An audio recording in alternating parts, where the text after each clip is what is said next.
एक तरफ Gaza Israel Hamas युद्ध के चलते लगातार धधक रहा है, दूसरी ओर हूती लड़ाकों ने फिर से अपने तेवर दिखाने शुरू कर दिए हैं। यानी यमन के विद्रोही गुट ने एक बार फिर इजरायल पर कहर ढाना शुरू कर दिया है।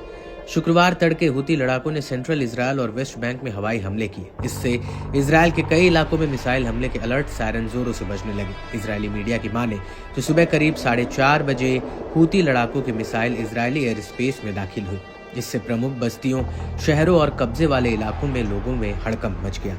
हूती विद्रोहियों ने दावा किया कि हालिया हमला अब तक का सबसे आक्रामक हमला रहा है। इसमें तेल अवीव, यरूशलेम, रमनगन, रिशोन लेजियन, पेटाज, टिकवा और बेत शेमेश समेत कई इलाकों में असर देखने को मिला। इजरायली बलों ने भी माना कि हूती विद्रोहियों ने सुबह सुबह इजरायली सैन्य अड्डे को निशाना बनाकर मिसाइल हमला किया।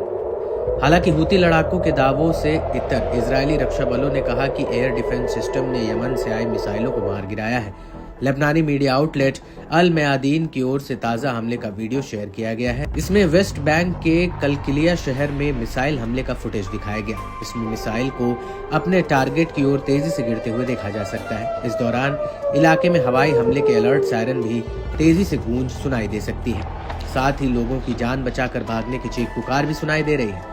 बता दें कि यमन के लड़ाकों ने हाल के दिनों में इजरायली ठिकानों पर अपने हमलों को बढ़ाया है। इसमें लंबी दूरी की मिसाइलें और ड्रोन शामिल हैं। माना जा रहा है कि हूतियों के हमले से इजरायली लोगों के डर और खौफ के दिन फिर से शुरू हो गए हैं। एयर डिफेंस सिस्टम का ताव दिखाने वाले इजरायल पर अब आए दिन हूतियों की मिसाइलें घुसपैठ कर रहे हैं। हूती विद्रोहियों की अपने घर में ही तैयार खतरनाक मिसाइलों ने अब इजरायल के एयर डिफेंस सिस्टम की काट निकाल ली है। इससे हूतियों के हमलों को Israeli air defence system intercept नहीं कर पाता है। यहाँ तक कि यमन से दागी गई मिसाइलें इजरायल के इंटरसेप्टर मिसाइलों के नाक के नीचे से अपने मिशन को अंजाम तक देने लगी है। इस बीच हूतियों के प्रवक्ता ब्रिगेडियर जनरल याह्या सारी ने खुलासा किया कि मिसाइल ने अपने सटीक टारगेट को हासिल कर लिया है। इससे इजरायल को बड़े पैमाने पर नुकसान पहुंचा है। इतना ही नहीं, हूतियों के लगातार हमलों ने ये जताने की कोशिश की है कि प्रतिरोध का गुस्सा अभी ठंडा नहीं पड़ा है। ईरान समर्थित प्रॉक्सी गुट अभी भी इजरायल को दुनिया के नक्शे से मिटाने के लिए आमादा है। याह्या सारी ने धमकी देते हुए कहा कि हूती आने वाले समय में भी इजरायल के खिलाफ अपना सैन्य अभियान जारी रखेगा।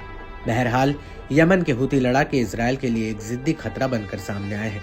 ईरान समर्थित हूती अपने मिसाइल हमलों को लगातार बढ़ा रहे हैं, जिससे लाखों इजरायली आधी रात को बॉम्ब शेल्टर्स में जाने के लिए मजबूर हो रहे हैं। इजरायल में हवाई हमले बढ़ने से विदेशी एयरलाइंस को भी डर सताने लगा है। साथ ही हूती अब मिडिल ईस्ट में इजरायल के खिलाफ आखिरी प्रमुख मोर्चे के रूप में अड़े हुए हैं।